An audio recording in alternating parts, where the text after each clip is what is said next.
So, good evening, everyone, and welcome to the virtual chapter of IACT IMDHA for, goodness gracious, what month is this? August already, Karen.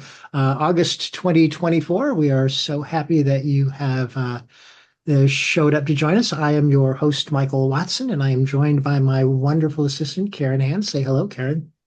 Hi there. So glad you guys are here. Yeah. Was that the entire hello?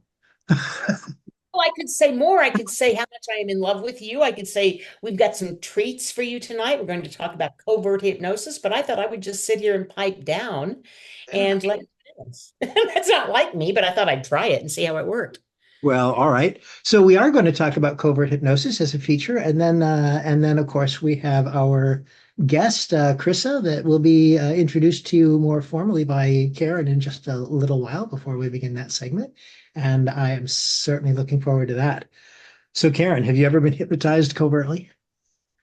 Are you kidding me? Yeah, I not only have I been hypnotized covertly, I hypnotize covertly, sometimes on purpose, you do. sometimes quite. Sometimes I'm so covert at it that I don't even realize that I've been doing it, and then Isn't somebody says, "Wow, Michael, you hypnotized me." I was going to say, were you ever a mother? But no, that's just the way it is. Mothers hypnotize all the time, right? And they probably haven't had any, well, some of them have, some of us haven't had any formal training. That doesn't mean they're not hypnotizing certain things. I had a client with a spider phobia, and as we went back to the first time she was afraid of spiders, she was 3, and her mother told her, "Don't touch that thing, it'll kill you."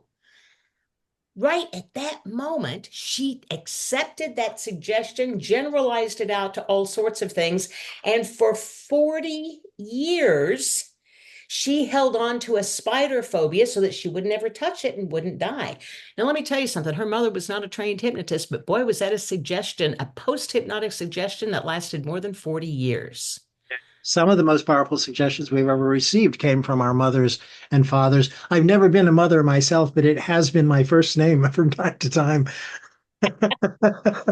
Not just moms and dads, teachers, coaches, your best friend. Have you ever been feeling okay walking down the hallway and your friend approaches you and goes, "Oh, are you okay? You look tired."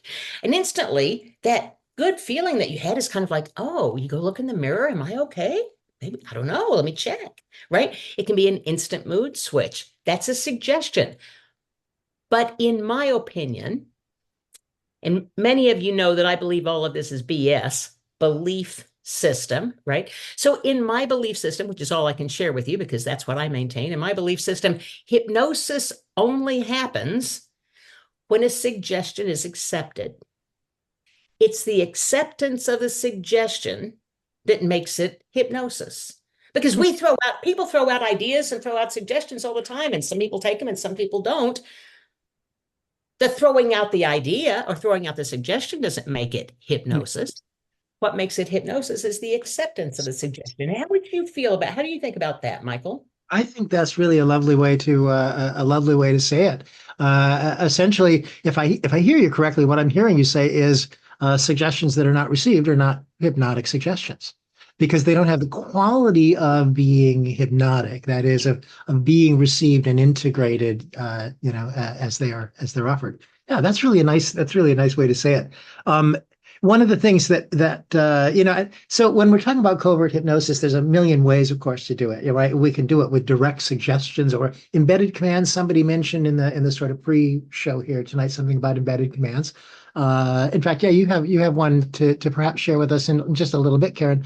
But embedded commands are one way, but also indirectly. And this is one that you impressed me with because I kept thinking, it's not really a suggestion. And I realized it was a light bulb went off one day when I thought, Karen, you are just even more brilliant than I realized. Because Everybody, you showed us.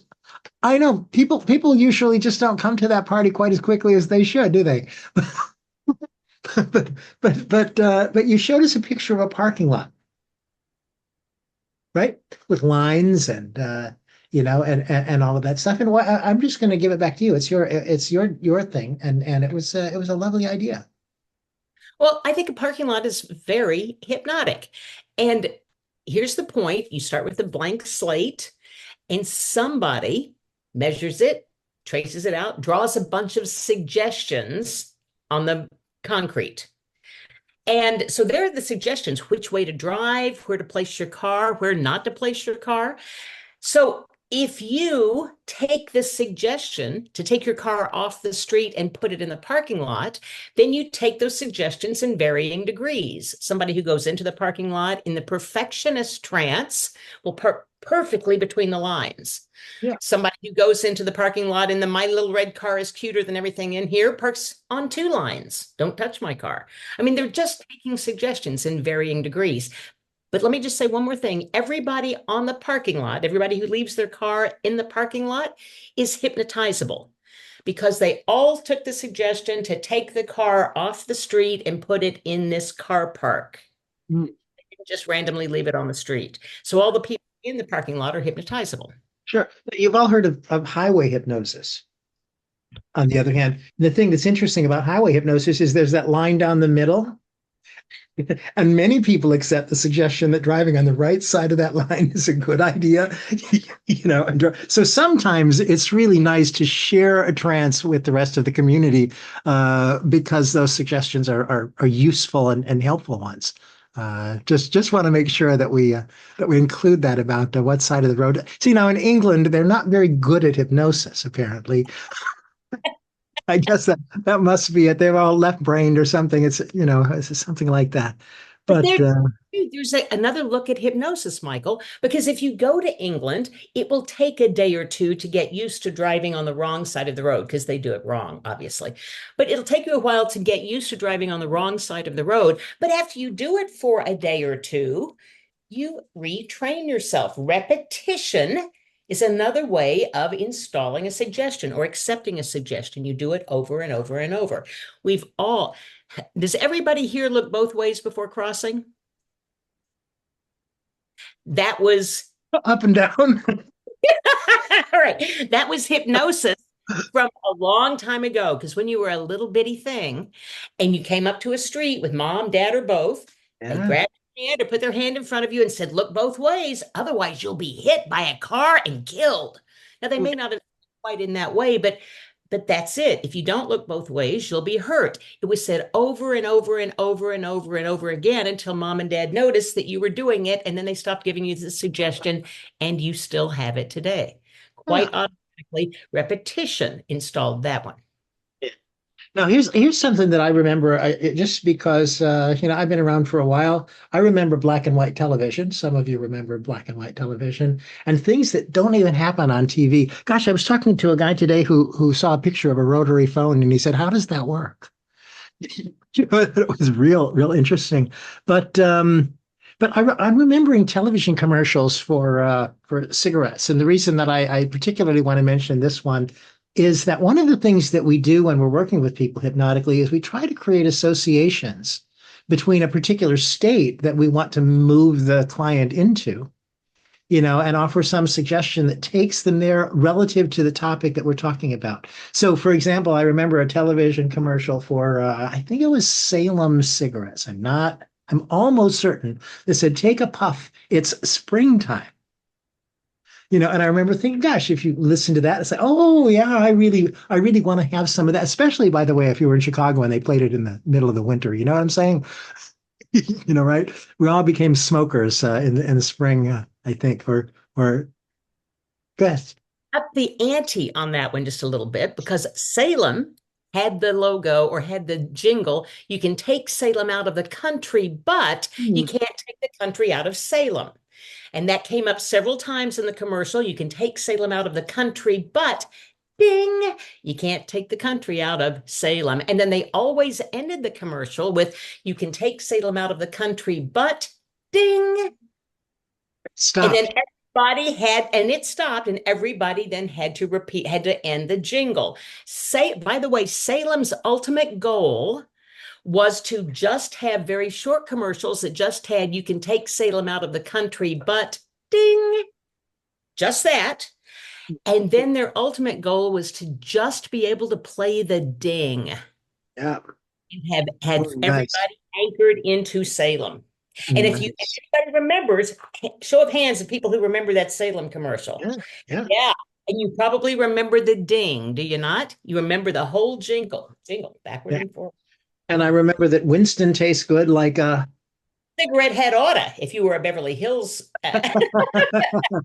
yeah, yeah. So these things got really implanted, and the Marlboro Man. Oh my gosh, so affected Mick Jagger, for example, that a man ain't a man if he doesn't smoke the same cigarettes as me. I can't get no satisfaction, right? The powerful images of gosh, this is somebody I want to. This is what a real man looks like. By the way, the Marlboro Man died of cancer. I might mention if y'all didn't know this, but again, there was that compelling image that people wanted to somehow identify with. And it's like, now we're going to have you identify with it through our product.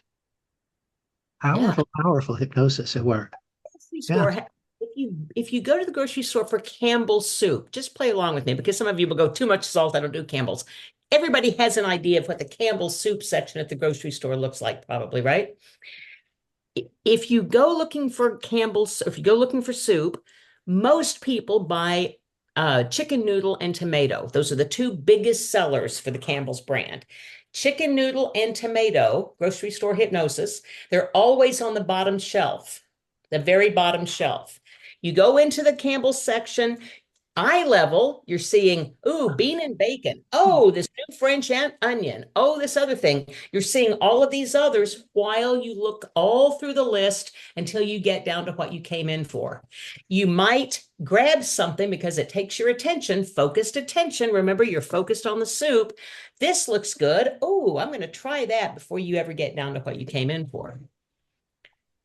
End caps are the same way. It's grocery store hypnosis. Yeah. Wow. Well, I've got a list of things that I wanted to talk about with around this topic. So you'll forgive me if I jump just a little bit, but because we want to allow all the room that we can for Krissa and talk about this topic as well. But I saw something really interesting today, and I'm thinking about the way that we use metaphors covertly as well, and in order to affect your result. And it was the strangest place. So I don't know if any of you have such bad TV habits as I, but I like to watch Below Deck on the Bravo channel. And Below Deck is basically is a luxury yacht. And they have guests that are on the yacht for this episode, and the crew that are the regular crew that's there every week. And of course it's a reality show, so everybody is microphoned and everybody knows that they're on TV, and some of them are just at their worst behavior. And in this particular case, on this cruise, there was a collection of men and women that were how do I say it? They really wanted to pretend that they were high class on this $1 million yacht, but they had no class at all, obviously. And they ran the crew to, as soon as they came on, the one lady who was like the principal guest insisted that the furniture should be rearranged in the main salon and stuff. She didn't want this chair over there, and I mean, it was just crazy. She objected to everything, all of the food, all the stuff on the first half of the first day. And the crew went and talked to the captain of the ship. And the captain of the ship came out and was standing in the area where they were all getting cocktails.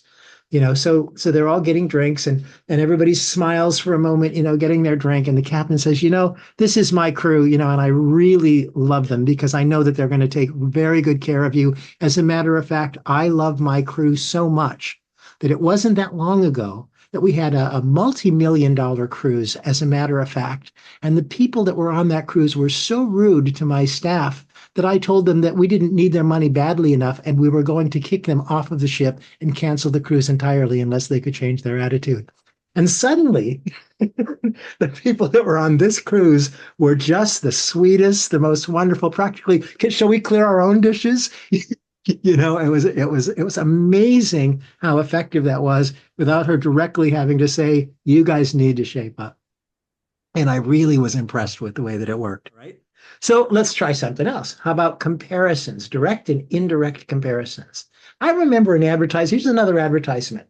Uh, I remember a commercial where they took a piece of chalk, because some of you may remember this, and I could have the product wrong and everything, but this is just how what I remember, 50 years or 60 years or God forbid, 65 years later. They took a piece of chalk and they dipped it into a pot of ink or maybe blue paint, but I think it was ink, and it soaked into the chalk a little bit. And they held it up and they broke the chalk in half, and you could see how the ink had soaked into the chalk. And they explained to them that this was how their particular tooth product was going to soak into the enamel of your teeth in order to protect you from, from bad stuff. As though there's any connection between what happens when you dip chalk into an inkwell and when you brush your teeth. Fascinating stuff.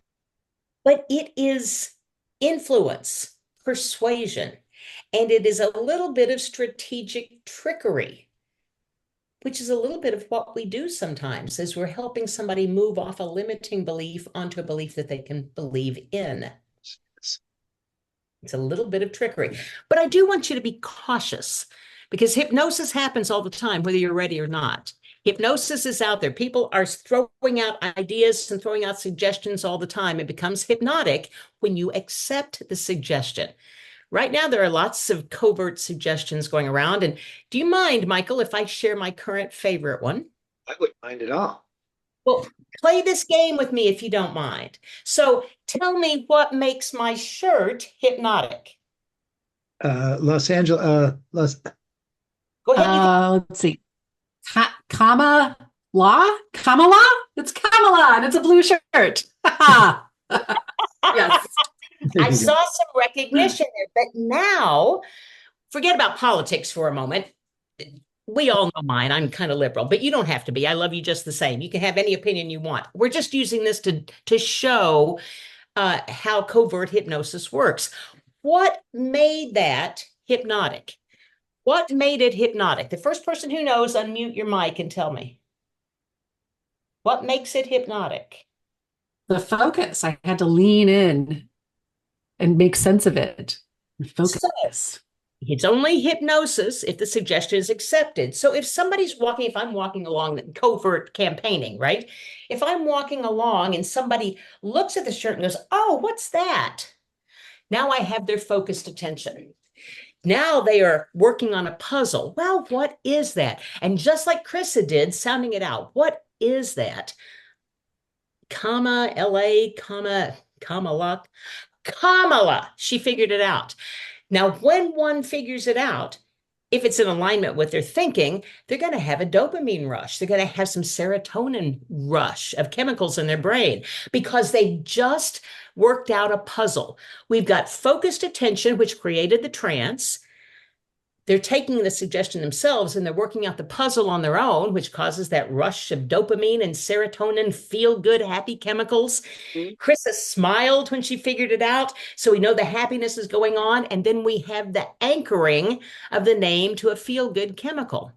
Yeah. Someone takes all of those suggestions, I might be able to sway someone who hasn't decided yet.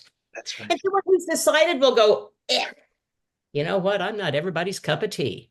But the people who like what I'm serving are going along on the journey with me. I have a suspicion, Karen, that even people who don't agree with it, that you're saying will go, yeah, there is still a part of them. And this is what I think is insidious about this, that we're proud of themselves for having figured it out.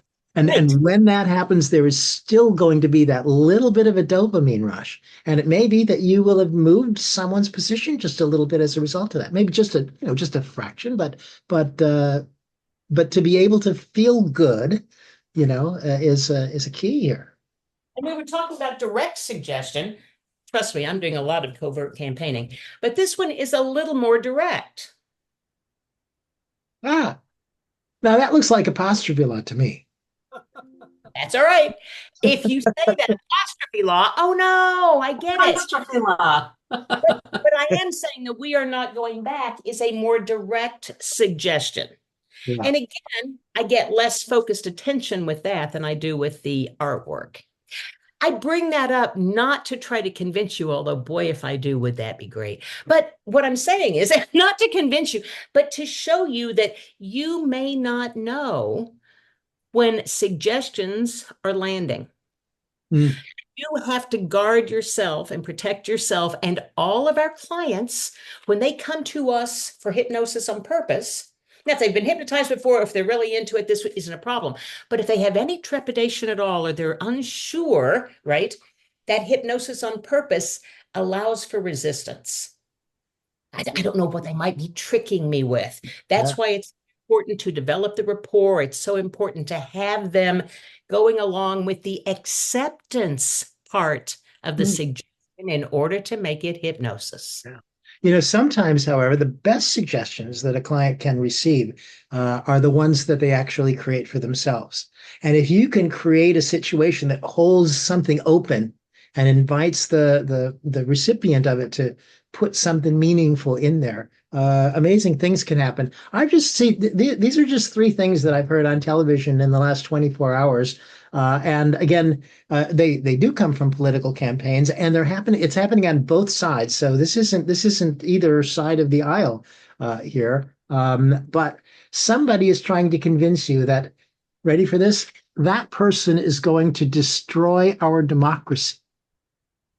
See, I don't even know what that means. If you think about it, we really don't know what it means. But I think very quickly, if you have an opinion one way or the other, you'll start filling in the blanks with who they're talking about and destroy in what way our democracy, or what are they going to do, and you've signed on to something, or they're going to ruin everything that we hold dear, which is real interesting because I don't know what we hold dear refers to at all, right? Or they're going to run our country into the ground. Well, our country starts from the ground anyway, so maybe that's not such a bad idea. But what interesting phrases that we hear that have no substance to them at all, and they invite the listener to create a significant meaning out of that communication that then has a real strong hypnotic impact.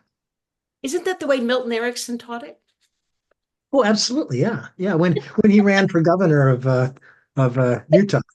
It's straight up Ericksonian hypnosis. And it's used by advertisers, and it's used by mothers, and it's used by all sorts of people. Yeah. Trained in it. Actually, we've just, if I can steal just one last minute, I know we're going just a minute over here, but since you mentioned Milton Erickson, that leads us into a discussion of all of those kind of interesting things that happened through and post Milton, including neurolinguistic programming, that made a big deal about submodalities, and the qualities of the images and feelings and thoughts that we have. One of the things that you will notice as you watch the campaigns throughout the rest of this political season is that everybody's campaign ad seems to have the ugliest black and white pictures of their opponent and the most beautiful color pictures of the person that they are campaigning for.